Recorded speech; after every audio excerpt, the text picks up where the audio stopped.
आगे बढ़ने से पहले दोस्तों एक अपडेट के बारे में सुन लीजिए।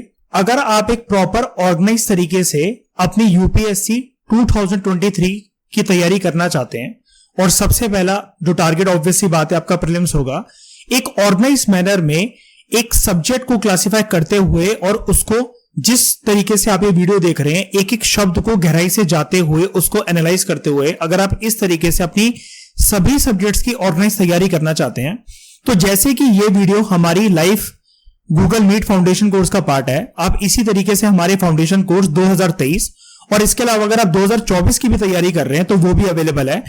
लाइव गूगल मीट क्लासेस में मैं आपको बुलाऊंगा, जिसके बाद आप रिकॉर्डेड वीडियोस को भी अनलिमिटेड टाइम तक एक्सेस कर सकते हैं और लाइव आकर आप मुझसे डाउट भी पूछ सकते हैं।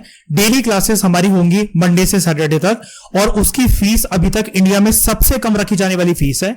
फीस है दोस्तों सिर्फ 1,999 रुपीज पर मंथ। आपको कोई वन टाइम पेमेंट नहीं करनी है, सिर्फ पर मंथ आपको पैसे दे रहे हैं।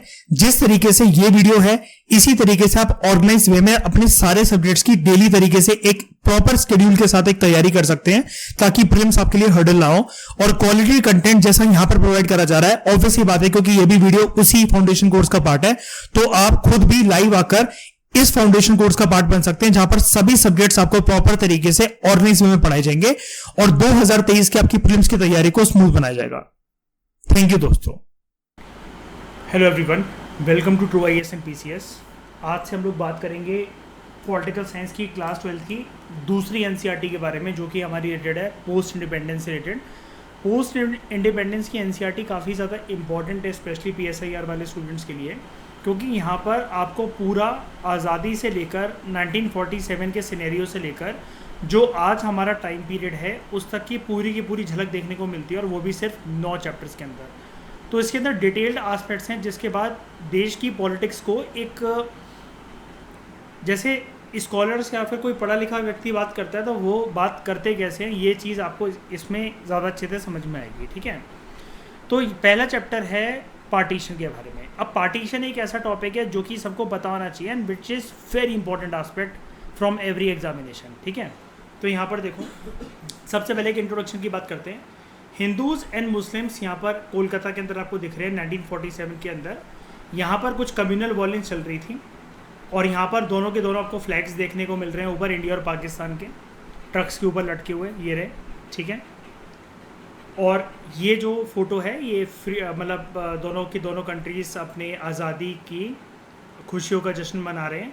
और लेकिन इसी के साथ साथ ये 2 झंडे एक ट्रेजेडी को भी डिनोट कर रहे हैं, जिसको हम इस चैप्टर में पढ़ेंगे। डैट पार्टीशन जो था वो अनअवॉइडेबल था, उसको अवॉइड नहीं करा जा सका। हम देखेंगे पार्टीशन को रोकने के लिए प्रयास क्या करे गए और क्या वो रुक सकता था कि नहीं रुक सकता था। तो शुरू में कुछ लाइनें इंट्रोडक्शन वाली, इसको भी देख लेते हैं। शुरू के कुछ साल में आज़ाद भारत के अंदर बहुत सारे चैलेंजेस थे, या फिर हम ऐसा कहें जो भारत जब आज़ाद हुआ बड़ी सारी चुनौतियां आज़ादी के साथ हमारे सामने आई। कुछ जो इससे रिलेटेड थी वो थी एक नेशनल यूनिटी का इशू और दूसरा टेरिटोरियल इंटीग्रिटी का इशू, जिसको हम इस चैप्टर में इन्हीं दोनों एस्पेक्ट को डिटेल वे में जानेंगे और इससे रिलेटेड और भी इश्यूज़ को जानेंगे। हम लोग जब पार्टीशन की कहानी को शुरू करते हैं, जो चैलेंजेस आए हमारे सामने नेशन बिल्डिंग करने के लिए, उसको आप 3 कैटेगरीज में डिवाइड कर सकते हो। एक तो जब आज़ादी आई, आज़ादी अपने साथ बंटवारा लेकर आई, फ्रीडम के साथ साथ पार्टीशन आया। पार्टीशन अपने साथ लार्ज स्केल वायलेंस लेकर आती है। लार्ज स्केल वायलेंस की वजह से डिस्प्लेसमेंट होता है और इसकी वजह से इंडिया का सेक्युलर कैरेक्टर जो था वो हार्म हुआ था। वो अलग बात है कि अभी तक कॉन्स्टिट्यूशन जो था वो मेकिंग में था, संविधान बनाने की प्रक्रिया चल रही थी, क्योंकि जैसा कि आपको पता है 1950 26 जनवरी तक जब सारे के सारे लोग सिग्नेचर दे देते हैं तब जाके कॉन्स्टिट्यूशन एक परफेक्ट फॉर्मेट में हमें दिखता है। और एग्जैक्ट डेट अगर हम लोग बोले जो फिनिश हुआ 26 नवंबर 1949। लेकिन आज़ादी के बाद ही ऑब्वियसली बात है, जैसे आप नेहरू जी का वो जानते होंगे जो विजनरी डॉक्यूमेंट है, जो प्लान है, जिसमें वो कहते थे कि मैं आज़ाद भारत को ऐसा बनाना चाहता हूँ, वैसा बनाना चाहता हूँ। ये सारी चीज़ें जो थी वो चीज़ इम्प्लीमेंट करने की दिशा में हमारे नेशनल लीडर्स काम कर रहे थे। उनमें से एक था इंडिया को सेकुलर बनाना। हम लोग अपने कंट्री को कोई एक पर्टिकुलर रिलीजियस स्टेटस नहीं देने वाले। लेकिन जब पार्टीशन हुआ, बंटवारा होता है, जिसकी वजह से बहुत ज़्यादा लार्ज स्केल वायलेंस होती है, लोग इधर से उधर भाग रहे थे।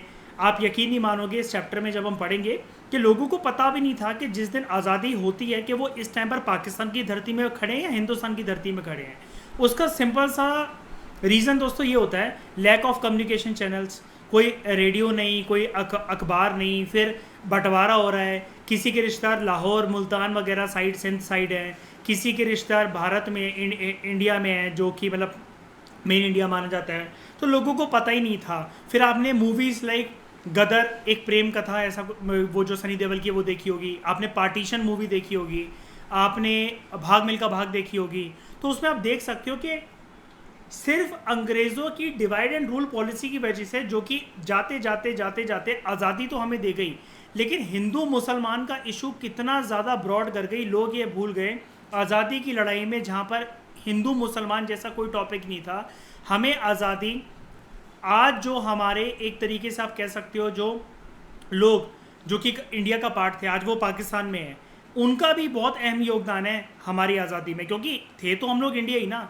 लेकिन ब्रिटिशर्स की इस डिवाइड एंड रूल पॉलिसी की वजह से इतनी ज़्यादा नफरत फैलना, लालची हो जाना किसी किसी लीडर्स का, लाइक मोहम्मद अली जिन्ना, कि पार्टीशन जो था वो एक अनअवॉइडेबल, के चाहते हुए भी हम उसको अवॉइड कर सकें, ऐसा नहीं हो सका। और आज़ादी अपने साथ पार्टीशन यानी कि बंटवारा लेकर आई।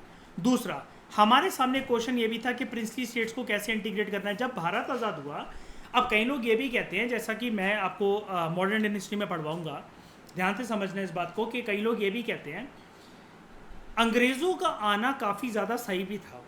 भारत जो अंग्रेज़ों के रूल के अंडर रहा, ये काफ़ी ज़्यादा सही चीज़ भी थी। इसका मेन रीज़न ये है दोस्तों, अगर अंग्रेज़ नहीं आते, देश की व्यवस्था कुछ वैसे भी नहीं थी। मुग़ल रूल चलता रहता, उन्हीं के वंश रूल करते रहते, है ना। Bahadur Shah Zafar too was the last ruler, उन्हीं का रूल वगैरह सब कुछ चलता रहता। और इसी के साथ साथ ये सारी की सारी जो क्या कहते हैं, तो जब भारत आज़ाद होता है तो हमारे सामने बड़े सारे प्रिंसली स्टेट्स होते हैं, ठीक है। अब प्रिंसली स्टेट्स क्या थे कि भारत उस टाइम पर बहुत ज़्यादा तितर बितर था। बड़े सारे जो राजा थे, जो उनका रूल था, या आप शुरू की कहानी मान लो मुग़ल साम्राज्य, मुग़ल एम्पायर, इन्हीं का वंश चलता रहता। हम आज भी, या हमारे जो पेरेंट्स हैं, वो आज भी किसी महल वगैरह में ज़्यादा से ज़्यादा दरबान का काम कर रहे होते, सेनापति होते, या ऐसा कुछ होता। और एक स्टेट दिल्ली की सरकार किसी और सरकार से लड़ रही होती, या फिर हमारी रियासत, सरकार नहीं कहना चाहिए, रियासत अपनी स्टेट थी तो वो किसी और से लड़ रही होती। तो भारत का जो एक ऊंचा जो ओहदा होता ना, आज जो है, आज जो इतना रिस्पेक्टफुल कंट्री है, वो नहीं होता। लेकिन इसके साथ साथ ऑब्वियसली बात है, अच्छी चीज़ तो है कहीं से भी नहीं थी। हमारा देश कितना ज़्यादा पीछे पिछड़ कर रह गया, सोने की चिड़िया जिसको बोला जाता था। अगर ये अंग्रेज़ी हुकूमत नहीं आती तो हम बहुत ज़्यादा डेवलप्ड कंट्री भी होते। लेकिन वही वाली बात है, कोई व्यवस्था नहीं होती। क्या पता आइडियोलॉजीज़ लाइक नाजिज़म, या फिर फासिज़म, या सोशलिज़म, या कैपिटलिज़म, ऐसा कुछ अगर बन जाती है आगे चल के कंट्री, तो जो होता है अच्छे के लिए होता है, ठीक है। ये चीज़ हमें अपनी देश की गुलामी में भी मतलब देखने को मिलती है। इसके बारे में हम पढ़ेंगे, इस चैप्टर को कनेक्ट करेंगे मॉडर्न इंडियन हिस्ट्री के कुछ कुछ एस्पेक्ट से। फिर उसके बाद प्रिंसली स्टेट जो थी, इनका जो क्वेश्चन था, सेकंड जो टॉपिक है, मैं अगर इसके बारे में अगर आपको हल्की सी झलक दूँ जो चैप्टर में हम पढ़ेंगे, वो ये है, लगभग 565 प्रिंसली स्टेट्स थी। अब उनको अंग्रेज़ 3 ऑप्शन देकर चले गए थे, इंडिया को ज्वाइन कर लो, पाकिस्तान को ज्वाइन कर लो, या अपने आप को इंडिपेंडेंट घोषित कर दो। अब भाई साहब, तीसरा ऑप्शन सुन के कौन कंट्री नहीं चाहेगी, कौन सी रियासत नहीं चाहेगी कि वो अपने आप को कंट्री के स्टेटस में कन्वर्ट करते। लेकिन उसके साथ साथ हमारे पास एक लीडर का होना बहुत ज़रूरी था। अगर वो हमारी जन्मभूमि पर पैदा नहीं हुए होते तो बहुत ज़्यादा दिक्कत हो जाती। इंडिया में आपको मतलब middle part of the India में पता चला 2-3 कंट्री देखने को मिलती। आप कश्मीर चले जाते, वो एक सेपरेट कंट्री बन जाती। तो वो थे सरदार वल्लभ भाई पटेल, ठीक है। और उनका टॉलेस्ट स्टैचू कहाँ पर लगा हुआ है? गुजरात। क्या नाम है उनके टॉलेस्ट स्टैचू का? Very good. जो इंटरनल बाउंड्रीज है हमारे कंट्री की, फिर एक इसका भी क्वेश्चन था कि कैसे ये ड्रॉ करी जाएंगी, यानी कि इंटरनल बाउंड्रीज मतलब आज़ाद भारत में कितनी यूनियन टेरिटरीज, कितनी स्टेट्स, क्या कोई प्रिंसली स्टेट्स होंगी कि नहीं होंगी, ये सारी चीज़ें हमें देखने को मिलेंगी। और फिर उसके बाद जब ये इशू चल रहा था, जब ये इशू सॉल्व हो रहा था, क्योंकि एक दिन दो दिन की तो बात थी नहीं, इसके साथ ही हमें अपने आज़ाद भारत के चुनाव भी करवाने थे कि अब समय आ गया था कि हम अपने देश में प्रधानमंत्री नियुक्त करें, राष्ट्रपति चुने, और उसके साथ कुछ पूरे के पूरे एडमिनिस्ट्रेटिव मशीनरी को चुने। ये सारी चीज़ें हम इस चैप्टर में और आने वाले चैप्टर में, 2 चैप्टर्स में कॉम्प्रिहेंसिव तरीके से देखेंगे। तो चलो स्टार्ट करते हैं अब अपना चैप्टर कॉम्प्रिहेंसिव तरीके से। सबसे पहले चैप्टर का नाम है चैलेंजेस ऑफ नेशन बिल्डिंग। अब पहले डिकोड करते हैं, आराम से समझते हैं, ये बुक बहुत एक्सट्रीमली इंपॉर्टेंट है। नेशन बिल्डिंग, जब भी कोई देश आज़ाद होता है, इतना तो आप समझ ही गए हो अब कंटेम्प्रेरी वर्ल्ड पॉलिटिक्स पढ़कर, उसके सामने सबसे पहला क्वेश्चन यही आता है कि अब वो नेशन अपने आप को बनाएगा कैसे। आज़ाद तो हो गया है, लेकिन उसके बाद वो लॉस्ट भी तो फील कर सकता है। कल को वो यूएन के, याद है, ट्रस्टीशिप काउंसिल के पास जाकर ये भी तो बोल सकता है, जैसे पलाव की तरह, पलाव जो कंट्री थी, याद है, इसके पास जाकर ये भी तो बोल सकते हैं that we are lost in the vast ocean of this world politics, और हमें समझ में नहीं आ रहा। उसके सामने देखो इंडिया कितने ज़्यादा, मतलब एक तरीके से प्रहार हो रहा था इंडिया के ऊपर। एक तो आज़ादी सामने, उसके बाद नेशन बिल्डिंग की चुनौती सामने, प्रिंसली स्टेट्स को यूनाइट करना है, पार्टीशन के बाद जो वायलेंस वगैरह हो रहा था उसको शांत करना है, एडमिनिस्ट्रेटिव मशीनरी को संभालना है, कॉन्स्टिट्यूशन मेकिंग का प्रोसीजर चल रहा है। आज़ादी के बाद ही इंडिया ग्रुप बनाने लग गया एफ्रो एशियन यूनिटी के साथ, बंधन कॉन्फ्रेंस करते हुए नैम। कोल्ड वॉर पॉलिटिक्स चल रही है इस टाइम पर। अब ये सारी चीज़ को देखते हुए मुख्य तरीके से क्वेश्चन ये था हमारे सामने, जो स्टार मार्क क्वेश्चन था, सबसे इंपॉर्टेंट भूमिका जो थी, जो भारत को निभानी थी, वो था नेशन बिल्डिंग। अब नेशन बिल्डिंग के साथ साथ कुछ चैलेंजेस भी है। जब इतनी सारी चीज़ें आपको एक साथ संभालनी पड़ती हैं तो ऑब्वियस ही बात है, और कूल माइंड के साथ, क्योंकि बात ये थी, हम ये चाहते थे कि एक बार हमारा संविधान ऐसा बने कि बार बार उसको क्या कहते हैं, बार बार ना बनाना पड़े, वो टूटे ना। कोल्ड वॉर की पॉलिटिक्स, हम लोग एक बार, मतलब यार ऐसा चलें कि हम बार बार ना दोगलेबाजी ना करें कि चलो कल यूएसए जीत रहा है, चलो उसकी साइड ज्वाइन, हम लोग नेटो सीएटो सेंटर ज्वाइन कर लेते हैं, यूएसए सर जीत रहा है तो वार्सो पैक्ट ज्वाइन कर लिया। नैम की आइडियोलॉजी क्या होगी, वर्ल्ड पॉलिटिक्स में हमारा स्टेटस क्या होगा, ठीक है, क्या हमें यूएन के पास जाना चाहिए कि नहीं जाना चाहिए, कि हमें अपने, मतलब हमें अपने आप को संभलवाना है कुछ साल के लिए, आप हमारी रखवाली करो। ये सारी चीज़ों से, इसकी मतलब सारी चीज़ों की, सारी चैलेंजेस को लांघते हुए इंडिया ने किस प्रकार से एक ब्यूटीफुल तरीके से अपनी नेशनल बिल्डिंग को क्या कहते हैं, एक पूरा का पूरा प्रोसेस कंप्लीट करा, ये चीज़ें हम इस चैप्टर में जानेंगे। तो सबसे पहले बात करते हैं challenges for the new nation. जब हमारी आज़ादी होने वाली थी 15 अगस्त 1947 को, उसकी ईव, यानी कि इंडियन इंडिपेंडेंस की ईव को, इंडियन इकोनॉमी जो है ना, जो हम 11th क्लास की एनसीईआरटी पढ़ेंगे, तो उसका चैप्टर का नाम ही यही है, पहला chapter, eve of Indian economy on the eve of India's independence. ठीक है, ईव क्या होता है? 25 तारीख को क्रिसमस होता है, 25 दिसंबर को। हम लोग क्रिसमस ईव किसे कहते हैं?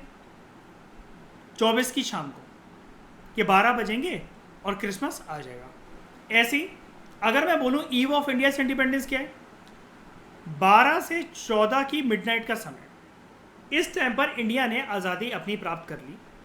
Jawaharlal Nehru first prime minister बने आज़ाद भारत के, लेकिन ऑब्वियसली बात है, आपको पता होना चाहिए बीइंग अ पीएसआई स्टूडेंट, ये बात जितनी यहाँ पर लिखी हुई है उतनी गलत भी है। अभी नहीं है, वो इंटरिम गवर्नमेंट के प्राइम मिनिस्टर बनाए गए थे वाइसरॉय लॉर्ड लुई माउंटबेटन के द्वारा।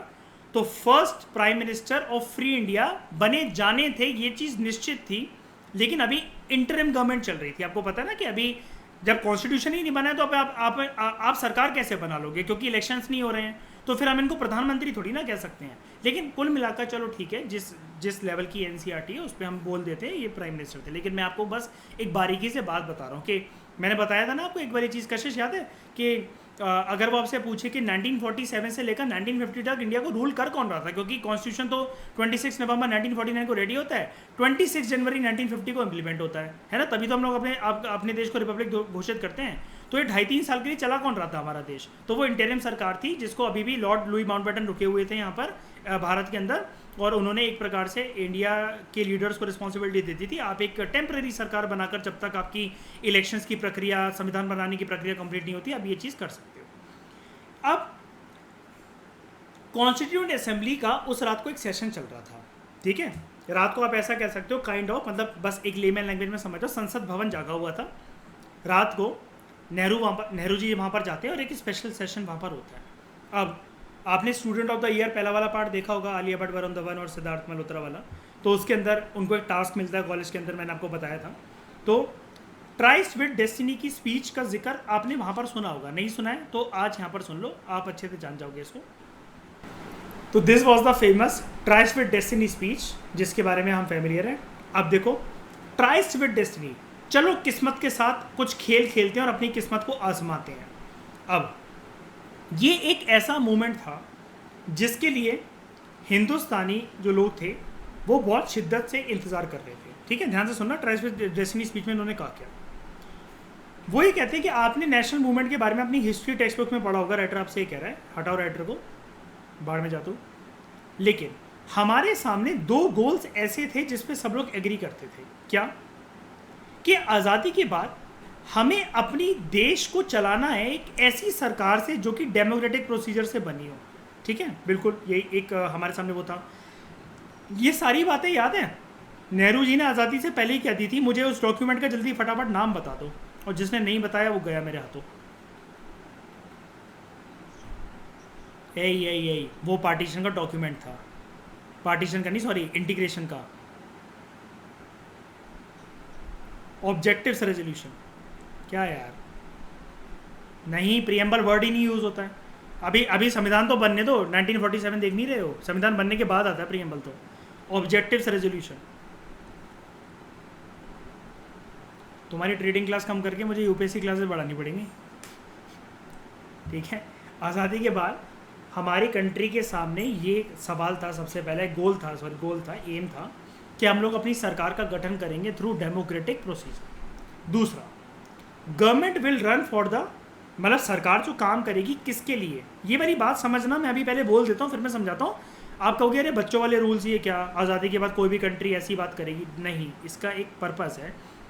हम हिंदुस्तानियों को ये वाली बात बहुत भली बात ही समझना ज़रूरी है, क्योंकि हमारा जो इंटरव्यू लेते हैं वो थोड़े से एजेड लोग होते हैं, और स्पेशली इन कहानियों से बहुत ज़्यादा वो इंस्पायर होते हैं, जो कि रियल पॉलिटिक्स है, रियल आज़ादी की, मतलब ये चुनौतियाँ और ये सब है। तो आपसे इससे सवाल पूछे जाते हैं, नो मैटर आप कोई भी ऑप्शनल हो आपका, आप किसी भी स्ट्रीम से, आपको पता होना चाहिए, आपको आंसर करना आना चाहिए एटलीस्ट। दूसरा गोल क्या था हमारे सामने, जिस पे सब लोग एग्री करते थे, जो सरकार बनेगी डेमोक्रेटिक सरकार, वो चलेगी लोगों के भले के लिए, पर्टिकुलरली जिसमें भला होना चाहिए ज़्यादातर, सबसे पहले क्योंकि आज़ाद हुआ है देश हमारा, तो सबसे पहले vulnerable section of the society, socially disadvantage groups like poors, women and marginalised communities, ठीक है। अब क्योंकि देश आज़ाद हो चुका था, तो ये जो प्रोमिसेस पहले ही करे जा चुके थे ऑब्जेक्टिव रेजोल्यूशन के अंदर, अब इन प्रोमिसेस को फुलफिल करने का, फ्रीडम के साथ साथ रियलाइज़ करने का ड्रीम्स को वक्त आ चुका था। अब मैं कहता हूँ वापस इस पैराग्राफ पे पढ़ते हैं, अब इसका नज़रिया चेंज करते हैं इसको पढ़ने का। ये तो जो राइटर बोल रहा है वो हमने सुन लिया। देखो, ये जो दो गोल है ना, ये नेहरू जी, ये सारी बातें जो इस चैप्टर में हो रही हैं मैं बताता चलूँगा आपको। ये ट्राइस्ट विद डेस्टिनी स्पीच में उन्होंने कहा कि दोस्तों देखो, देश आज़ाद हो गया है, लेकिन एक खुशी ऑब्वियस ही बात है, खुशी है सबको, इतने साल के बाद, 150-200 साल के अंग्रेज़ी हुकूमत के बाद हमारा देश आज़ाद हुआ है, हमें खुशी है इस चीज़ को लेकर। लेकिन अभी हमारे पास ना रिलैक्स करने का समय नहीं है। ये वही वाली बात है, बेचारी हमारी एक एडमिन समझ सकती है कि एग्ज़ाम ख़त्म हुए, दूसरे एग्ज़ाम की तलवार सर पे लटक रही है, क्यों, है ना, कि रिलैक्स होने का समय नहीं है, दूसरे एग्ज़ाम्स के कमर कसने का समय है। तो बात यहाँ पर सिमिलर सी है कि आज़ादी हो गई है, लेकिन अभी नेहरू जी कहते हैं, रेड फोर्ट पे भी आए थे वो, लाल किले पर आकर उन्होंने स्पीच दी थी, और कॉन्स्टिट्यूंट असेंबली के अंदर भी दी थी। तो इस सारी स्पीच को हम लोग कहते हैं ट्राइस्ट विद डेस्टिनी स्पीच। तो वो ना भारतीयों से, मतलब जैसे होता है ना, पहली बार रूबरू हो रहा है प्रधानमंत्री बनने के बाद या कोई भी, मतलब, तो अब प्रधानमंत्री मैंने आपको बता दिया ऑफिशियल तरीके से तो वो है नहीं, लेकिन वो अब रूबरू हो रहे हैं, मतलब जनता को बता रहे हैं कि आपके सामने क्या गोल्स हैं, क्या चैलेंजेस हैं, आपको ना क्या क्या काम करना चाहिए। तो दो चीज़ें एक ऐसी थी जिस पे ऑलमोस्ट सब लोग एग्री हुए आज़ाद भारत में, जितने भी भारतीय जो लोग थे, कि एक हमारी सरकार एक ऐसे प्रोसीजर से चुनी जाए जो कि डेमोक्रेटिक हो। दूसरा, हमें मदद करनी है लोगों के हित के लिए, और उसमें से भी सबसे ज़्यादा हित होना चाहिए गरीब जनता का और सोशली डिसएडवांटेज ग्रुप्स का, ठीक है। लेकिन वो ये बोलते हैं कि ये प्रोमिसेस हमने पहले ही करे थे और अब इन प्रोमिसेस को फुलफिल करने का टाइम आ गया। अब ये चीज़ ईजी तो नहीं होने वाली है। क्यों नहीं होने वाली है? इंडिया जिन परिस्थितियों में आज़ाद होता है, बॉर्न होता है, यानी कि आज़ाद होता है, ये बहुत विपरीत परिस्थितियाँ थी, बहुत ज़्यादा गंभीर परिस्थितियाँ थी, डिफ़िकल्ट सर्कमस्टांसेस थे ये। क्योंकि कोई भी कंट्री विश्व के अंदर इस टाइम पर जो आज़ाद हो रही थी, ब्रिटिशर्स ने, मैंने बताया था ना, सेकेंड वर्ल्ड वॉर के बाद कमर टूट गई थी सालों की। सेकेंड वर्ल्ड वॉर कब से चलता है? 1939 से लेकर 1945 तक। आज़ाद हमारा देश कब होता है? 46 में होने वाला था, लेकिन 47 में जाकर हमें फाइनली मिलते मिलते रगड़ते रगड़ते आज़ादी मिलती है, ठीक है। अब इसके साथ साथ वो बड़ी सारी एशिया और अफ्रीका की कंट्रीज़ को आज़ादी देने लगा ब्रिटिशर्स, क्योंकि अब वो खर्चा नहीं कर सकते थे, अब वो कॉलोनी वगैरह को मेंटेन नहीं कर सकते थे। तो जिन सर्कमस्टांसेस में हमारा देश आज़ाद हुआ वो बहुत ज़्यादा डिफिकल्ट सर्कमस्टांसेस थे। 1947 से पहले इतने सर्कमस्टांसेस इतने गंभीर एग्जिस्ट नहीं करते थे। जैसे अब जिन सर्कमस्टांसेस की बात कर रहे हैं ना, अगर आपको ये आ जाए कि इंडिया कौन से डिफिकल्ट सर्कमस्टांसेस के अंदर बॉर्न हुआ था, तो देखो, एक आप ये लिख सकते हो, नंबर 1 कि सेकेंड वर्ल्ड वॉर जस्ट अभी ख़त्म हुआ है, ठीक है। अब आप कहोगे इससे इंडिया का क्या लेना देना? भाई साहब, इंडिया की बड़ी सारी सिख रेजिमेंट, असम रेजिमेंट, ये सारे के सारे ब्रिटिशर्स के सेना में भर्ती थे। गांधी जी ने इवन इनफैक्ट ये भी बोला था, बड़े सारे जो एक्सट्रीमिस्ट ग्रुप थे ना, जो गर्म खून वाले दल थे, वो ये बोलते थे दूसरा विश्व युद्ध शुरू हो गया है, पहले विश्व युद्ध में हम फ़ायदा नहीं उठा पाए, तो हम ना ब्रिटिशर्स के ऊपर प्रहार कर देते हैं, 2 सॉर्ड वॉर करते हैं इसके ऊपर। 2 सॉर्ड वॉर मतलब क्या? एक पर्सन है, वो बाहर की चुनौतियों से लड़ रहा है और घर के अंदर अलग कलेश फैला हुआ है। ऑब्वियसली बात है, ये पर्सन पड़ जाएगा वीक। लेकिन बापू तो हमारे बापू ही हैं, है ना। उनकी बातें बहुत अच्छी वाली बातें होती हैं कि नहीं, हमें उनका साथ देना चाहिए और हमें उनका फ़ायदा ही नहीं उठाना चाहिए। और उन्होंने चलते चलते फिर एक प्रॉमिस ले लिया था कि जैसे ही ये वॉर ख़त्म होगा तो हम आज़ादी दे देंगे। लेकिन बड़े सारे ग्रुप्स फिर ये भी बोलते थे इस तरीके की बातें, तो फर्स्ट वर्ल्ड वॉर के टाइम पे भी, और फर्स्ट वर्ल्ड वॉर कोई ज़्यादा पुराना तो था नहीं, 1914 से लेकर 1918 तक चला था, इस टाइम पर भी करे थे। तब भी गर्म दल के कुछ नेता ये बोलते थे कि ब्रिटिशर्स के ऊपर प्रहार कर दो, प्रहार इन द सेंस के मतलब इंटरनल रिवोल्ट, रेवोल्यूशन, म्यूटिनी, ये सब कर दो तो ये वीक पड़ जाएंगे। लेकिन वही गांधी जी ने गांधी जी ने किसी को परमिशन नहीं दी इस बात की, तो ये चीज़ ज़्यादा हावी नहीं हो पाई। लेकिन फिर भी कुछ जैसे यूपीएससी क्वेश्चन पूछते रहे, रॉयल इंडियन म्यूटिनी, कुछ म्यूटिनी हुई थी जिसकी वजह से ब्रिटिशर्स वीक पड़ने लगे। तो ब्रिटिशर्स को इतनी बात समझ में आ गई, वाली बात है कि हम लोग ना रिवोल्ट नहीं कर, मतलब क्या हम लोग वो नहीं कर सकते, मतलब सारी की सारी कॉलोनीज़ को संभाल नहीं सकते, ठीक है। एक तो ये हो गया। दूसरा, अब इंडिया के सामने ये भी क्वेश्चन था, इंडिया चाहे तो बहुत जल्दी अपनी इकोनॉमी को बूस्ट कर सकता था। कैसे? कोल्ड वॉर के किसी एक ग्रुप को ज्वाइन कर लेता, या यूएसए को ज्वाइन कर लेता, या यूएसएसआर को ज्वाइन कर लेता। ये क्वेश्चन था कि ज्वाइन करना चाहिए कि नहीं करना चाहिए। फिर इंडिया ने जब ये सोचा कि हम किसी को ज्वाइन नहीं करने वाले, तो नैम को साथ लेकर कैसे चलना है, कल को कोल्ड वॉर में कोई एक पर्सन, मतलब कोई एक कंट्री जीते और वो चिढ़ना जाए इंडिया से। फिर उसके बाद जब देश आज़ाद हुआ तो हमारे देश में बड़े सारे गरीब और सोशली डिसएडवांटेज ग्रुप जो हैं वो बैठे हुए हैं, ठीक है, उनको हमें अपलिफ्ट करना है। उसके बाद हमारा कॉन्स्टिट्यूशन मेकिंग का प्रोसीजर अभी भी चल रहा है।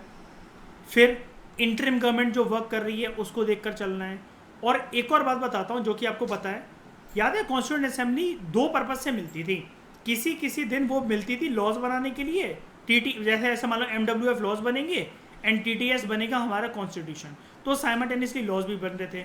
और फिर एक चुनौती ये थी कि देश का एडमिनिस्ट्रेशन कैसे, मतलब पुलिस मशीनरी वगैरह इस टाइम पे ऐसा तो है नहीं कि गुंडागर्दी होगी नहीं या फिर लूटपाट होगी नहीं, ये चीज़।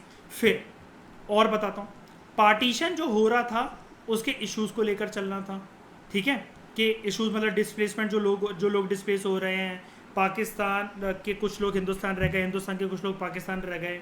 फिर प्रिंसली स्टेट्स की दिक्कत, उसके बाद हम लोग नेशनल लैंग्वेज कैसे रखेंगे, इस प्रकार की विभिन्न चुनौतियाँ थी। मैं आपको ऐसे करते करते जब ये प्रोसीड होने तो आगे 27 to 37 पॉइंट्स मैं आपको दे दूंगा, आप कोई भी 5 से 6 यूज़ कर लेना पेपर के अंदर, उसको एक्सप्लेन कर देना, मोर देन इनफ, ठीक है। तो फ्रीडम जो था, freedom came with the partition of the country. आज़ादी आती है देश के बंटवारे के साथ, या फिर ऐसा कह सकते हैं कि आज़ादी के साथ साथ देश का बंटवारा भी हुआ। 1947 का जो ईयर था वो एक ऐसा ईयर था, आज से पहले आज़ादी की लड़ाई चली, बड़ी सारी मूवमेंट चली, सब कुछ चला, ठीक है। फ्रीडम के साथ साथ पार्टीशन आता है और पार्टीशन के साथ फ्रीडम आता है। 1947 का जो ईयर था वो अनप्रेसिडेंटेड वॉल है, इससे पहले इतना वॉयलेंस किसी ने देखा नहीं था। और डिस्प्लेसमेंट का ट्रॉमा ये जो था ये आज से पहले किसी ने सहन नहीं करा था। यानी कि आप पिक्चरें देखो एक बारी, मतलब उसके अंदर ना रियल ट्रॉमा हाईलाइट करा गया जो उस जमाने में बनी थी। आप गदर ज़रूर देखना सनी देओल की, और आई थिंक अमीषा पटेल उसके अंदर हीरोइन है। आप पार्टीशन भी देख सकते हो, एक पता नहीं वेब सीरीज़ है वो, क्या कशिश देखी हो, कशिश वेब सीरीज़ है क्या है वो, कोई मूवी है क्या है, मूवी है वो, है ना। और उसके बाद आप एक भाग मिल्खा भाग देख सकते हो। ये ट्रॉमा पता है क्या डिस्प्लेसमेंट का? भाग मिल्खा भाग सबने देखी है, या फरहान अख्तर की है ना, हाँ फरहान अख्तर की देखी है। जब उसको ऑफर आता है कि पाकिस्तान में तुम्हारा मैच है, उसके पैर कांप जाते हैं। और वहां जाके याद है जब वो अपने दोस्त से मिलता है मोटू से, कितना रोता है, कितना जाके।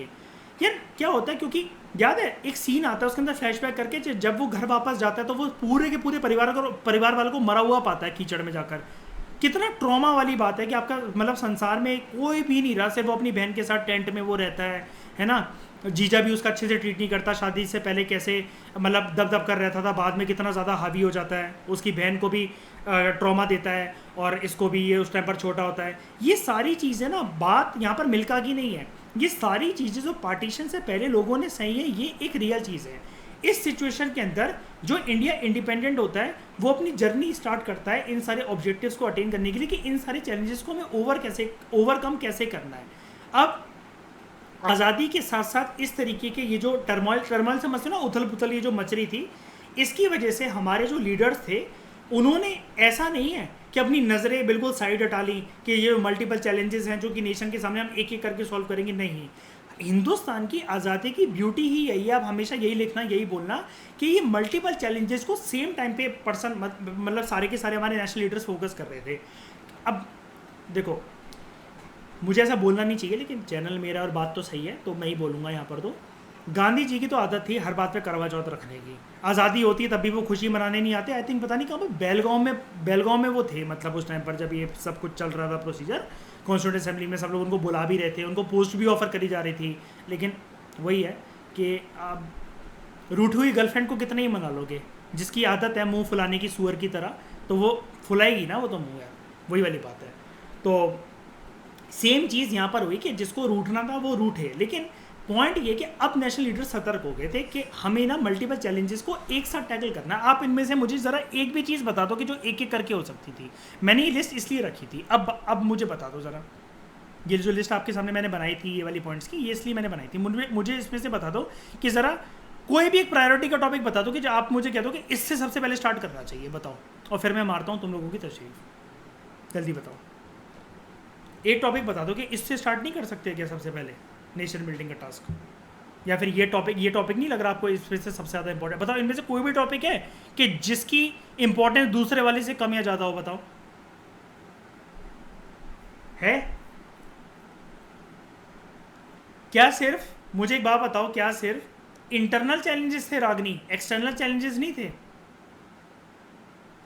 शैली, गली मोहल्ले में जो दंगे हो रहे थे, हमें डर नहीं था कि कर को कोल्ड वॉर में कोई कंट्री हम पे अटैक ना कर दे, इंटरनेशनल अटैक हो गया तो, वॉर हो गया तो। अभी तो साला हमें पता है, मजाक की बात क्या कशिश, अभी तो साला हमें ये भी नहीं पता कि वॉर हो गया तो इमरजेंसी कौन सी लगेगी, आर्टिकल्स ही नहीं अभी तो हमारे पास, और इमरजेंसी होता क्या है ये भी नहीं पता अभी तो बी आर अम्बेडकर की टीम पूरा बना रही है ना इस चीज़ को। इसलिए मैंने लक्ष्मीकांत के वो चैप्टर करवाने के बाद मैं इस पर आया। अब यहाँ पर देख रहे हो आप, जैसा कि प्रधानमंत्री जवाहरलाल नेहरू जी रेड फोर्ट से बोल रहे हैं, लाल किला, ठीक है। 15 अगस्त 1947 को इन्होंने स्पीच एड्रेस करी थी, सारी की सारी जनता खड़ी हुई है, और ट्राइस विद डेस्टिनी की स्पीच यही थी, और कॉन्स्टिट्यूंट असेंबली से जो उन्होंने बोली। तो अखबारों में कुछ मतलब खबरें मतलब बटोरी गई, इंटरनेशनल नेशनल के end of 200 year old British rule in India, Indian independence bill को रॉयल एसेंट मिल जाती है, ठीक है। और 2 डोमिनियन क्रिएट होते हैं, 2 डोमिनियन मतलब 2 पार्ट, 2 कंट्रीज क्रिएट होती हैं, एक होती है इंडिया और दूसरा पाकिस्तान। समझ में आ रहा है? इंडिया और दूसरा पाकिस्तान, ठीक है। फिर कुछ चैलेंजेस भी यहाँ पर हमारे सामने के, जो प्रोविंसेस थे उनकी जुरिस्डिक्शन कैसे होगी, यूनियन यानी कि सेंट्रल गवर्नमेंट जो बनेगी उनका रिलेशनशिप रूलर्स के साथ कैसे रहेगा। रूलर्स मतलब प्रिंसली स्टेट्स, कोई अब प्रिंसेस को इग्नोर ऐसे नहीं कर सकते आप एकदम से, पता क्यों नहीं कर सकते? ऐसा वैसा देश नहीं था हमारे देश में, मतलब ये वही चीज़ है कशिश, समझ रहे हो ना? जैसे इसको रिलेशनशिप नॉर्मल कहाँ रहता है हिंदुस्तान में किसी का भी, है ना? जो नाउ जो पूरे वर्ल्ड में नहीं होता वो हिंदुस्तान में होता है भाई। छोटी मोटी प्रिंसली स्टेट्स का 565 प्रिंसली स्टेट्स भाई, इसके अलावा स्टेट्स भी 565 प्रिंसली स्टेट्स। सोचो जरा, तीसरा ऑप्शन अगर अकड़ के मारे मान भी लेते हैं, अब सरदार वल्लभ भाई पटेल को गोली तो रख नहीं सकते थे, लेकिन उन्होंने मीठी गोली दी। इनको कौन सी थी वो मीठी गोली, वो मैं बताऊंगा।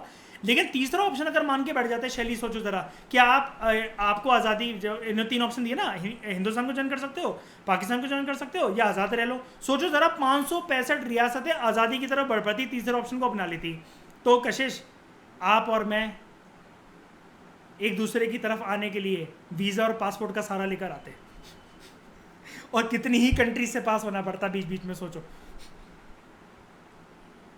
कशिश मुझसे कह रही मैं आपसे इसलिए नहीं मिल पा रही क्योंकि वीज़ा नहीं मिल रहा मुझे। मैं वो कितनी दूर घर है तुम्हारा, मेरा 40 मिनट है, लेकिन वीज़ा ही नहीं लग पा रहा।